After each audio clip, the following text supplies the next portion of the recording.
ओम शांति। ओम शांति। ओम शांति। आज 23 तारीख के मीठे बाबा के महावाक्य हैं। आज बाबा बोले, मीठे बच्चे, याद से आत्मा का किचड़ा निकालते जाओ। आत्मा जब बिल्कुल पावन बने तब घर चल सके। बाबा ने कहा, बिना पावन बने तुम कैसे जाओगे घर? तो इसलिए मुझे याद करने की मेहनत करो और विकारों रूपी किचड़े को निकालते जाओ। तो प्रश्न बाबा ने पूछा, इस अंतिम जन्म में बाप के किस डायरेक्शन को पालन करने में ही बच्चों का कल्याण है? तो आंसर है, बाबा कहते, मीठे बच्चे, इस अंतिम जन्म में बाप से पूरा वर्षा ले लो। बुद्धि को बाहर में भटकाओ मत, विष को छोड़ अमृत पियो। इस अंतिम जन्म में ही तुम्हें 63 जन्मों की आदत मिटानी है। इसीलिए रात दिन मेहनत कर देही अभिमानी बनो। बाबा क्या कह रहे हैं? बाबा कह रहे, बच्चे, द्वापर और कलयुग इतने जन्मों का यानी 63 जन्मों की तुम्हें आदत पड़ी है, और इस आदत को तुम कैसे मिटाओगे? जब तुम प्रैक्टिस करोगे, मैं आत्मा हूँ। ठीक है, तो बाबा कह रहे, बच्चे मेहनत करो। ओम शांति। शांति धाम विश्रामपुरी है, रेस्ट कर रही है ना आत्मा। इस दुनिया में बाबा ने कहा, इस दुनिया से जब थके हुए हैं ना, यानी इस कलयुग की दुनिया से, तो चाहते हैं कि हम अपने सुख धाम में जाएं। ये दुनिया अच्छी नहीं लगती। स्वर्ग को देखते हैं तो नर्क से दिल कैसे लगे? बाबा ने कहा, जिसने स्वर्ग देख लिया तो नर्क में कैसे बुद्धि फंसा सकता है? कहते हैं, बाबा जल्दी करो, इस दुखधाम से ले चलो। तो बाप भी समझाते हैं, ये तो छीछी दुनिया है। इनका नाम ही है डेविल वर्ल्ड, मतलब नर्क। ये कोई अच्छा अक्षर है क्या? कहाँ डिटी वर्ल्ड, कहाँ डेविल वर्ल्ड। इस डेविल वर्ल्ड से सब तंग हो गए हैं। बाबा क्या कह रहे हैं, बच्चे, ये जो नर्क है ना, इससे सब तंग हो गए हैं। तो परंतु वापस तो कोई जा नहीं सकते, भले ही तंग हो गए हैं। वापस तो मेरी याद के सहारे चलेंगे ना। तो दुनिया में तो कोई करता नहीं भगवान को याद, तो तुम तो करो। तो तमो प्रधान की खाद पड़ी हुई है, वो खाद आत्मा से निकले, उसके लिए पुरुषार्थ कर रहे हैं। जो अच्छे पुरुषार्थी हैं उनकी अवस्था पिछाड़ी में अच्छी हो जाएगी। बाबा ने कहा, जो अभी मेहनत कर रहे हैं ना, तो वो लास्ट में उनकी अच्छी अवस्था हो जाएगी, और जो नहीं मेहनत करते फिर वो लास्ट में परेशान हो जाएंगे। क्यों? क्योंकि सर्कमस्टांसेस ऐसे बन जाएंगे। तो ये पुरानी दुनिया खलास हो जाएगी। अभी तो बाकी थोड़े रोज हैं। जब तक बाप आकर वापस ना ले जाए, तब तक कोई वापस जा नहीं सकता। बाबा ने कहा, बच्चे, थोड़े से दिन है, ठीक है, इन थोड़े दिन में थोड़ा सा मेरा कहना मान लो। मानना तो पूरा ही चाहिए, लेकिन थोड़ा तो मानो, थोड़ा थोड़ा करके पूरा मानो। तो बाबा ने कहा, बच्चे, तो तुम कैसे मैं ले जाऊं, बताओ साथ, बिना पावन बने। तो बाबा ने कहा, दुनिया में दुख है ना, घर में भी कोई ना कोई दुख रहता है। तुम बच्चों के दिल में है, बाबा अब हमें दुखों से छुड़ाने आई हैं। जो अच्छे निश्चय बुद्धि हैं वो बाप की याद को कभी भूलते नहीं हैं। बाबा ने कहा, जिनको निश्चय है उनको कहा ही जाता है सर्व का दुख हरता। किसको? शिव बाबा को। बच्चे ही पहचानते हैं। अगर सब पहचान लें तो फिर इतने सब मनुष्य कहाँ कर बैठे दुनिया में। अगर ये बात पता चल जाए तो बाबा ने कहा, कहाँ बैठाएं बताओ? तो ये तो हो ना सके, और सतयुग में भी सब नहीं जाएंगे तो सब आएंगे कैसे? इसीलिए ड्रामा में युक्ति ही ऐसी रची हुई है, जो श्रीमत पर चलते हैं वही उच्च पद पा सकते हैं। यानी भगवान की आज्ञाओं का जो पालन करेंगे वही सतयुग में राज्य अधिकारी बनेंगे। वह तो ठीक है, सजाएं खाकर भी शांतिधाम अथवा पावन दुनिया में जाएंगे। बाबा ने कहा, परंतु उच्च पद पाने के लिए तो पुरुषार्थ करना पड़े ना। बाबा बोले, सजा खा के जाना तुम्हें पसंद है क्या? नहीं ना, तो मुझे याद करो फिर। तो दूसरा पावन बनने बगैर कोई पावन दुनिया में जा नहीं सकता। ये जो कहते हो ना कि फलाना ज्योति ज्योत समाया वापिस गया, ये हो नहीं सकता। बाबा कह रहे हैं, जो पहले पहले सृष्टि पर आए हैं, लक्ष्मी नारायण, वो भी वापस नहीं जा सकते तो और कोई कैसे जा सकता है। बावनी का ये चक्र ऐसा बना हुआ है कि जो एक बार नीचे उतर गया वो आखिर में ही जाएगा वापस, और वो वापस भी पावन बन के जाएगा, ऐसे नहीं जा सकता। तो बाबा ने कहा बच्चे फिर वो और कोई कैसे जा सकता है। तो इनके भी अब पूरे 84 जन्म हुए हैं, ब्रह्मा बाबा के, मम्मा के। अब जाने के लिए तपस्या कर रहे हैं।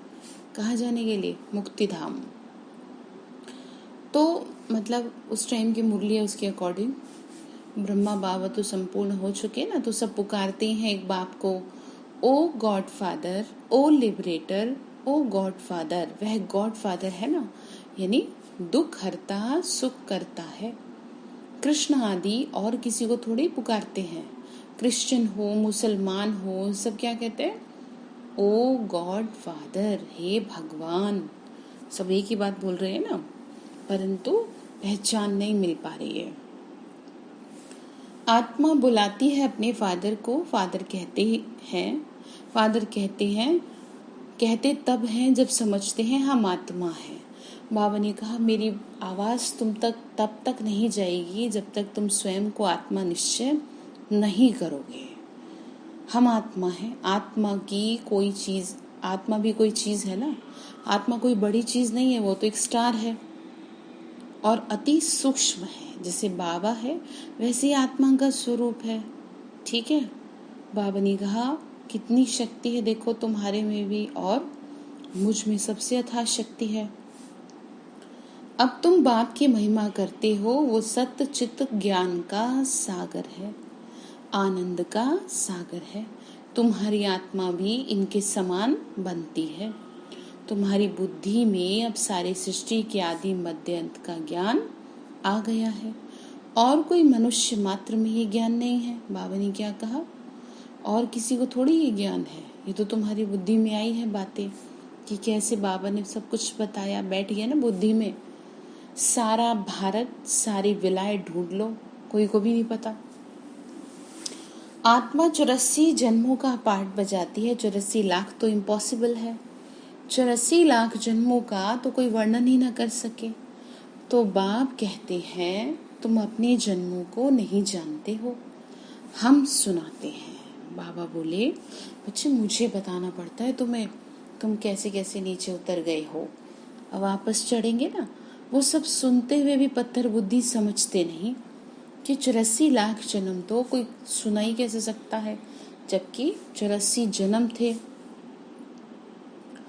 अभी तुम बच्चे जानते हो हम ब्राह्मण हैं, हमने 84 जन्म लिए हैं। ब्रह्मा ने भी 84 जन्म लिए, विष्णु ने भी लिए। तो ब्रह्मा सो विष्णु, विष्णु सो ब्रह्मा। लक्ष्मी नारायण 84 जन्म ले, फिर ब्रह्मा सरस्वती बनते हैं। तो ये भी समझने की बात है ना।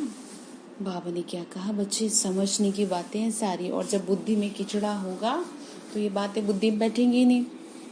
तो इसीलिए सबसे पहले यही कह दिया किचड़ा निकालो। बाप कहते हैं हर 5000 वर्ष बाद आकर मैं तुमको समझाता हूँ। 5000 वर्ष का ये चक्र है। अभी तुमने वर्णों का राज भी समझा है ना, हमसो का वर्ण अर्थ भी समझा है। हम ही देवता थे, हम आत्मा सो देवता बनते हैं। बाबा ने कहा बुद्धि में बिठाओ तुम ही देवता थे, फिर हम सो क्षत्रिय, फिर हम सो वैश्य और शूद्र बनते हैं। इतने जन्म लेते हैं, फिर हम सो ब्राह्मण बनते हैं। ब्राह्मणों का ये एक जन्म है, और ये है ही तुम्हारा हीरे जैसा जन्म। बाबा ने क्या कहा? तुम्हारा कैसा जन्म है? हीरे जैसा जन्म है। तो इस बात को महसूस करिए, महसूस कराओ खुद को कि आपका जीवन बहुत सुंदर है, हीरे जैसा है। भगवान के महावाक्य है ये। फिर बाबा ने कहा बाप कहते हैं ये तुम्हारा उत्तम शरीर है, इससे तुम स्वर्ग का वर्षा पा सकते हो। इसीलिए अब और कोई की तरफ भटको मत, मतलब कहीं बुद्धि मत भटकाओ। ज्ञान अमृत पियो, मतलब ज्ञान सुनो, समझ में भी आता है ना। बरोबर 84 जन्म लेते हैं। तुम पहले सतयुग में सतो प्रधान थे, फिर सतो बने, बाबा ने क्या कहा, फिर सतो बने, फिर चांदी की खाद पड़ी। एकदम पूरा हिसाब बताते हैं कि कैसे सतों से फिर और नीचे आए। ठीक है, धीरे धीरे धीरे धीरे नीचे उतरते गए और फाइनल आके कैसे हो गए, आयरन जैसे, लोहे जैसे, बाबा ने कहा। इसीलिए कलयुग में नो कला, मतलब कोई कला नहीं। फिर बाबा ने कहा, गवर्नमेंट भी कहती है सोने में अलाय मिलाओ, यानी खाद मिलाओ, 14 कैरेट सोना पहनो। सोने में खाद डालना ये भारतवासी अपशगुन समझते हैं। शादी कराते हैं ना तो एकदम सच्चा सोना पहनते हैं। सोने पर भी भारतवासियों का बहुत प्यार है। क्यों? बाबा ने क्वेश्चन किया, क्यों बताओ? क्योंकि भारत की तो बात ही मत पूछो। भारत में तो सोने के महल थे, सोने की ईंटें थी। जैसे यहाँ ईंटों के ढेर लगे रहते हैं ना, वहाँ सोने चांदी का ढेर रहता है। माया मच्छंदर का खेल दिखाते हैं। उसने सोने की ईंटें देखी, सोचा ले जाता हूँ, नीचे उतरा तो देखा कुछ भी नहीं। समझाते हैं ना इस तरीके से, तो कुछ ना कुछ बात लगती है ना। सोने की दुनिया थी तो इसीलिए सोने से ज़्यादा प्यार है। बच्चियां समझती हैं हम फिर से स्वर्ग में जाते हैं। फिर अगर पति आदि तंग करते हैं तो बेचारी अंदर में रोती हैं। मतलब जिनको ज्ञान में नहीं चलने देते हैं, कब हम सुखधाम में जाएंगे बाबा, अब जल्दी करो। बाबा कहते, बच्चे जल्दी कैसे करो, पहले तुम तो योग बल से अपना किचड़ा निकाल लो, योग की यात्रा पे रहो। बाप धीरज देते हैं, धीरज रखो, जल्दी आएगा समय। अच्छा, पुकारते भी हो, हे पतित पावन आओ, सर्व का सदगति दाता, तो एक ही है ना। यहाँ की ही तो बात है। अकासुर बकासुर ये सब बातें इस समय यहाँ की हैं, यानी संगम की हैं। कैसा हो गया मनुष्य, ऐसा ही हो गया। असुरों वाली वृत्ति हो गई ना, तो ये है ही आसुरी दुनिया। तो बाबा समझाते हैं, मैं कल्प कल्प कल्प के संगम पर आता हूँ, जब सारा झाड़ जड़जड़ीभूत अवस्था को प्राप्त करता है। जड़जड़ीभूत अवस्था समझ रहे हैं ना, एकदम खत्म। जैसे किसी पेड़ पर कुछ रहे ना, सिर्फ सूखी सूखी लकड़ियां मुश्किल से लटकी रहे, तो वही हाल हो चुका है भारत का और हम मनुष्य आत्माओं का। बाबा ने कहा, थक चुके हो तुम, ठीक है ना। फिर आगे कहा, तुम जानते हो सतयुग में हर चीज सतो प्रधान होती है। यहाँ इतने पंछी जानवर आदि हैं, यह सब इतने वहां नहीं होंगे। कहाँ? स्वर्ग में। बड़े आदमियों के पास अच्छी सफाई रहती है, उनके रहने का स्थान, फर्नीचर बहुत अच्छा होता है। तो बाबा ने कहा, देखो तो सतयुग में कितना अच्छा होगा। तुम भी इतने उच्च देवताएं बनते हो, वैसी कोई छींची चीज रह न सके। यहाँ तो मच्छर आदि अनेक प्रकार की बीमारियां, कितनी गंदगी रहती है। बाबा ने कहा वहां थोड़ी ऐसे होगा, वहां तो एक मच्छर तंग करने को भी नहीं होगा। सतो प्रधान होगा सब, प्रकृति सतो प्रधान होगी। गांवों में इतना गंद रहता है, बाबा ने कहा बड़े बड़े शहरों में बहुत गंदगी रहती है, क्योंकि बहुत मनुष्य हो गए हैं ना, इसलिए रहने की जगह नहीं है। तो तुम सारे विश्व के मालिक बनते हो। मनुष्य गाते हैं घट ही में ब्रह्मा, घटी में विष्णु, घटी में 9 लाख तारे। ब्रह्मा सो विष्णु बन जाते हैं, विष्णु के साथ सितारे भी हैं, ऐसा कहते हैं ना। तो बाबा ने समझाया कि विष्णु के साथ सितारे कैसे हैं, तो सतयुग में तो देवता बनते हैं ना, तो इतने थोड़ी होंगे। बाबा ने कहा सिर्फ 9 लाख ही होंगे ना, तो झाड़ पहले छोटा होता है, यानी सतयुग में तो छोटा ही है, फिर वृद्धि को पाता है। सतयुग में बहुत थोड़े होंगे, बहुत गिनी चुनी आत्माएं होंगी, फर्स्ट कैटेगरी के। मीठी नदियों के ऊपर रहते होंगे। यहाँ नदियों में बहुत कैनाल्स निकालते हैं, वहाँ कैनाल्स आदि थोड़ी होते हैं। मुट्ठी जितने तो मनुष्य होते हैं, मतलब बहुत कम। इतने के लिए गंगा जमुना तो है ही, उन नदियों के आसपास रहते हैं। बाबा देखो स्वर्ग के सीन बता रहा है, समझा रहा है कि कैसे कैसे होगा। देखो बुद्धि को ले के जाओ, कैसे बाबा बता रहे हैं। देखो 5 तत्व भी देवताओं के गुलाम बन जाते हैं, ठीक है। इसीलिए दिखा दिया यहाँ भक्ति मार्ग में कि इसीलिए कि सूर्य को देवता कह दिया इसीलिए, और चंद्र को देवता कह दिया, सूरज चांद सितारों को कह दिया, क्योंकि कंट्रोल में रहते थे ना। समझ नहीं पाए कि वास्तव में मतलब क्या है। कंट्रोल में रहते हैं, ये थोड़ी वही देवता है। देवताओं के कंट्रोल में 5 तत्व रहते हैं, परंतु मनुष्य पतित होने की वजह से इस बात को नहीं समझ पाया। उसे लगा कि यही देवता है तो इनको मनाओ, तो फिर इसी हिसाब से शास्त्रों में वर्णित कर दिया गया। ये बात है। तो कभी भी बेकायदा बरसात नहीं होती, कभी नदी उछाल नहीं खाती, जबकि यहाँ तो देखते हैं ना क्या हाल है। तो नाम ही है स्वर्ग, तो फिर और क्या। अब कहते हैं स्वर्ग की आयु कितने लाख वर्ष है। अच्छा भला वहाँ कौन सा राज्य, कौन राज्य करते हैं, यह तो बताओ। कितने गपोड़े लगाते रहते हैं। बाबा ने कहा कि बच्चे देखो, अब समझने की बातें हैं। कोई कुछ कहता है, कोई कुछ कहता है, लेकिन बाबा ने बहुत अच्छे से समझा दिया है ना। अच्छा लोग क्वेश्चन करते हैं तो फिर बाबा ने कहा बच्चे तुम बताओ। तो तुम जानते हो हम कल पहले मुआफे के पार्ट बजा रहे हैं। इस बात का एहसास है ना, पहले भी पार्ट बजाया है, अभी भी बजा रहे हैं। फिर बाबा ने आगे कहा इस रुद्र यज्ञ में अनेक प्रकार के असुरों के विघ्न पड़ेंगे। फिर मनुष्य समझते हैं असुर लोग ऊपर से गंद गोबर आदि डालते हैं, तो ऐसे दिखा दिया ना, मूवीज में दिखा देते हैं ऐसे टीवी में।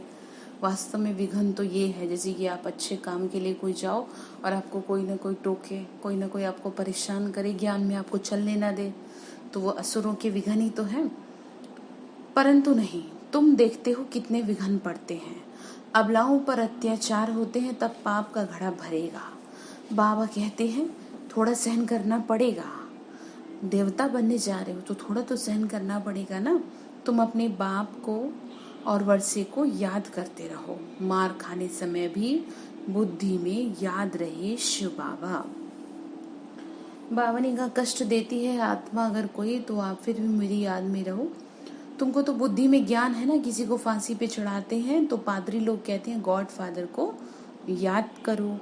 ऐसे नहीं कहेंगे, क्राइस्ट को याद करो। तो इशारा किसकी तरफ है, गॉड की तरफ है। तो यही समझा रहे हैं कि कौन हो, आत्माएं हो ना उसकी, तभी तो याद करेंगे ना गॉड को।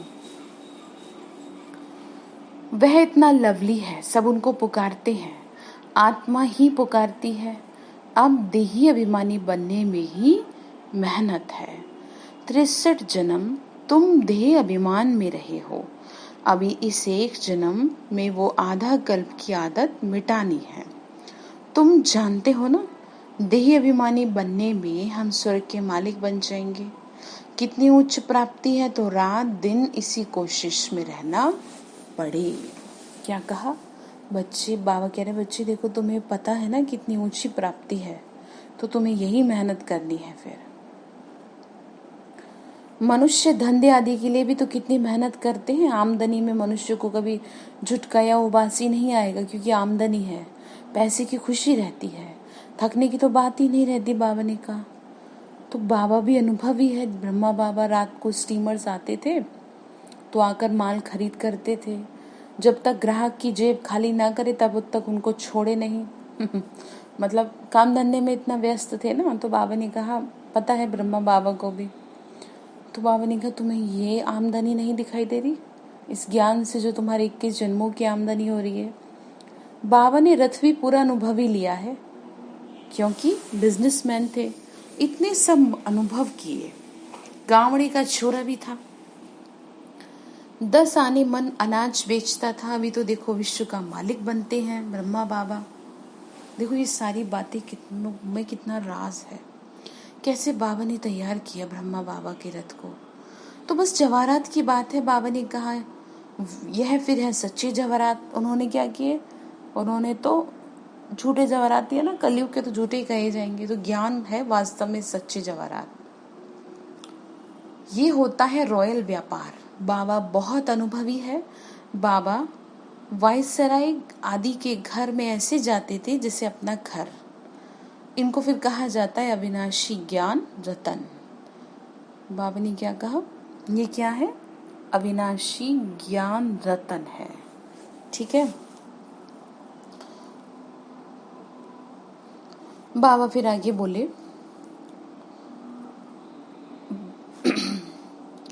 जितना ये बुद्धि में धारण करेंगे इससे तुम पद्मा पदमपति बनेंगे। शिव बाबा को कहा जाता है सौदागर, रत्नाकर। इनकी महिमा भी गाते हैं, फिर कह देते हैं सर्वव्यापी। महिमा के साथ फिर इतनी ग्लानि, कैसी हालत हो गई। एक तरफ तो भगवान की महिमा, दूसरी तरफ ग्लानि। तब भक्तों का रक्षक बाप आते हैं। बहुत भक्ति कौन करते हैं ये भी सिद्ध हो जाता है। सबसे जास्ती भक्ति तुम करते हो। बाबा ने क्या कहा, तुमने की है बहुत भक्ति, इसी वजह से तुमको भक्ति का फल ज्ञान प्राप्त हुआ है। लेकिन मनुष्य को ये बात समझ में नहीं आती। वो सोचते हैं भक्ति नहीं करते। भक्ति का कभी ना कभी तो फल देगा भगवान। तो जिसको ये ज्ञान मिल गया तो उसे फल मिल गया, और क्या चाहिए बताओ। तो बाबा ने कहा वही आके पहले पहले ब्राह्मण बनते हैं। तुम करते हो, बाबा बोले सबसे जास्ती भक्ति तुम करते हो। बाप से वर्षा लेते हो फिर से पूज्य बनने का। रावण ने पुजारी बनाया ना, और फिर बाप क्या करते हैं, पूज्य बनाते हैं। ये है भगवानुवाच। भगवान एक है, 2-3 भगवान होते नहीं, भगवान केवल एक है। गीता भगवान की गाई हुई है। शिव भगवानुवाच के बदले कृष्ण का नाम ठोक दिया, मतलब बच्चे का नाम रख दिया। फिर कितना फर्क हो गया। शिव जो है श्री कृष्ण के पिता हैं, और जो गीता है वो श्री कृष्ण की माता है। ड्रामानुसार फिर भी गीता का नाम ऐसे बदलना ही है। बाबा ने कहा ये भी ड्रामा है, चलो फिर बुलाते ही हैं पतित पावनाओ। फिर बाबा ने कहा बुला भी रहे हैं मुझे, पुकार भी रहे हैं, मंदिरों में घंटे बजा रहे हैं पावन बनाने के लिए। रावण पतित बनाता है, मैं पावन बनाता हूँ। तो समझने की कितनी बुद्धि चाहिए। श्रीमत श्रेष्ठ ते श्रेष्ठ है किसकी, एक बाप की। ये लक्ष्मी नारायण स्वर्ग के मालिक बाप की मत से ही बने हैं। बाबा ने क्या कहा, ये कैसे बने हैं, मेरी मत से ही बने हैं देवता। तुम भी मानोगे मेरी बात तो तुम भी बन जाओगे देवता, ठीक है। अच्छा, मीठे मीठे सिक्के लदे बच्चों प्रति माता पिता बाप दादा का याद प्यार और गुड मॉर्निंग। रूहानी बाप की रूहानी बच्चों को नमस्ते। रूहानी हम बच्चों की रूहानी माता पिता बाप दादा को नमस्ते। बाबा नमस्ते, शुक्रिया बाबा शुक्रिया। तो धारणा के लिए मुख्य सार है, इस एक जन्म में 63 जन्मों के पुराने देह अभिमान की आदत मिटाने की मेहनत करनी है। क्या मेहनत करेंगे, जो आदत पड़ी हुई है पुरानी शरीर के बांध में रहने की, उसको मिटाने की। देही अभिमानी यानी आत्म अभिमानी बन स्वर्ग का मालिक बनना है।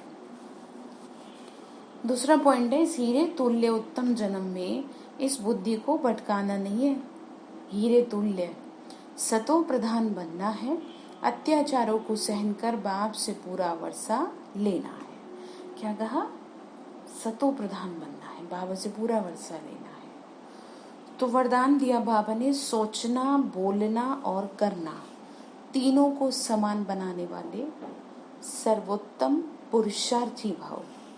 क्या कहा, सोचना बोलना और करना तीनों समान हो तभी सर्वोत्तम बनेंगे। सभी शिक्षाओं का सार है, कोई भी कर्म से देखने उठने बैठने चलने सोने से फरिश्तापन दिखाई दे। ध्यान से समझिए, क्या कहा, फरिश्तापन। हर कर्म में अलौकिकता हो, कोई भी लौकिकता कर्म व संस्कार न हो। सोचना करना बोलना सब समान हो, मतलब बोलते तो बहुत है लेकिन करते नहीं है, तो बाबा ने कहा समान हो। और कैसे दिखाई दे, फरिश्ता। अब फरिश्ते का मतलब सिर्फ इतना सा यहाँ समझना है, हल्का बन रहेगा, दिमाग में बातें नहीं रहेंगी, बहुत लाइटली, बहुत ऐसी फीलिंग आएगी, बहुत जैसे शरीर भी हल्का रहेगा, उससे मन भी हल्का रहेगा, ठीक है, यही फीलिंग है। ऐसे नहीं कि सोचते तो थे ये ना करें लेकिन कर लिया। जब तीनों ही एक समान हो, जब तीनों ही एक समान और बाप समान हो, तब कहेंगे श्रेष्ठ व सर्वोत्तम पुरुषार्थी, ठीक है, तीनों ही बाप समान। तो स्लोगन है, जिम्मेवारी उठाना अर्थात एक्स्ट्रा दुआओं का अधिकारी बनना, ठीक है, भगवान की सेवा की जिम्मेवारी उठाना, तो वो क्या है, दुआओं का अधिकारी बनना। तो आज चेकिंग करेंगे कि मेरा सोचना बोलना और करना तीनों समान है ना, और अगर नहीं है तो क्यों नहीं है, मुझे करना है, उस पे काम करेंगे। ठीक है। अच्छा, ओम शांति।